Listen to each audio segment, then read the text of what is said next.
Hello everyone. In the previous class, we have studied about ethical issues in a financial market.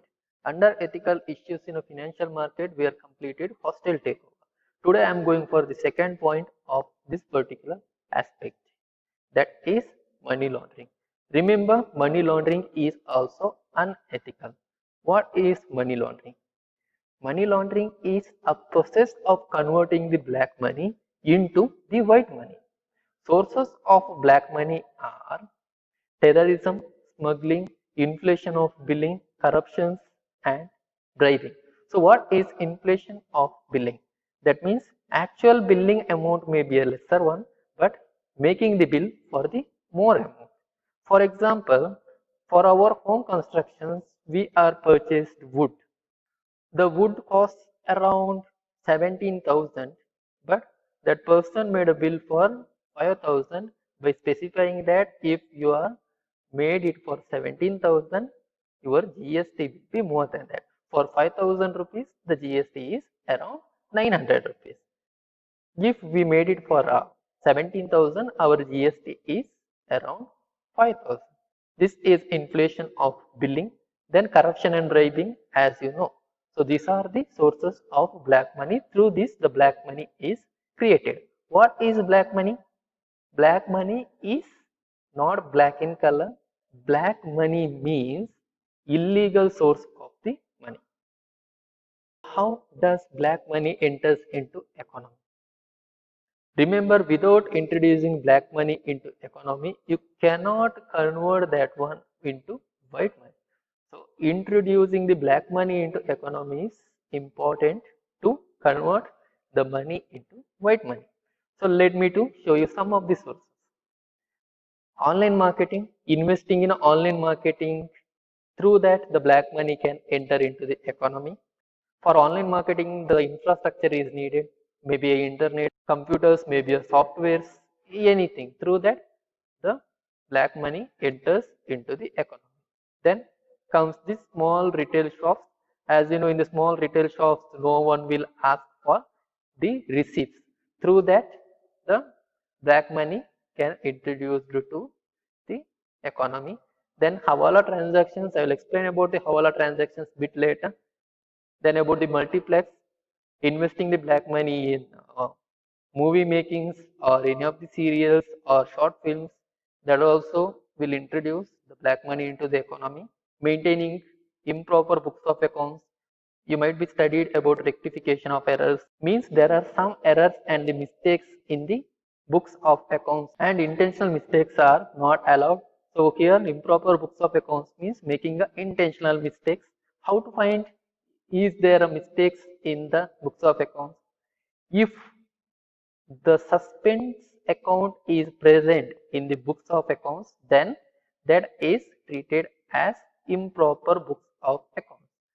So if you are unable to rectify the errors and omissions, then you are going to write that amount in suspense account. If the suspense account is there in accounts, then that books of accounts are improper.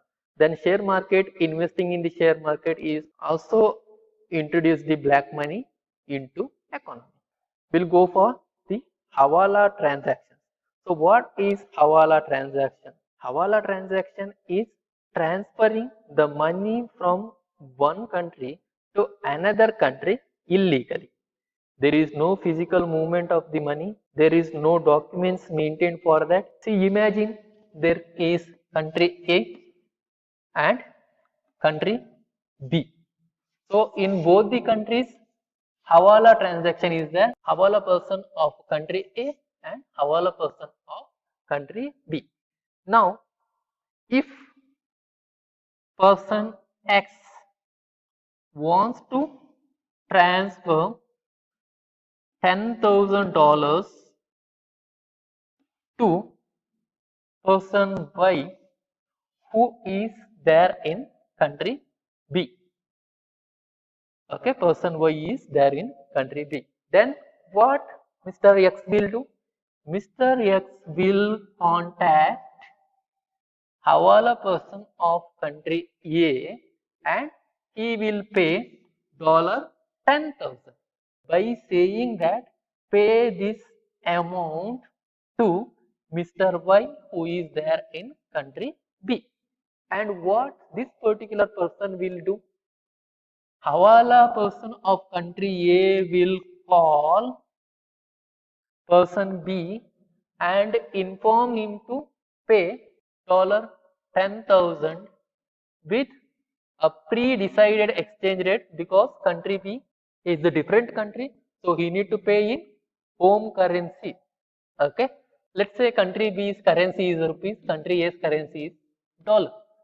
Okay, so person A and person B will decide the exchange rate, and Hawala person of country A will call to Hawala person of country B, and he say pay $10,000 to Mr. Y at the exchange rate of $1 is equal to 70 rupees.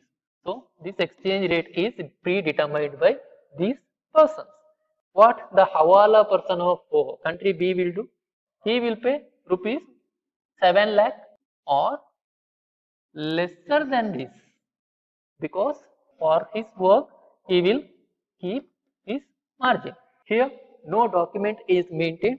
Only thing they have done is calling this person to pay Mr. Y.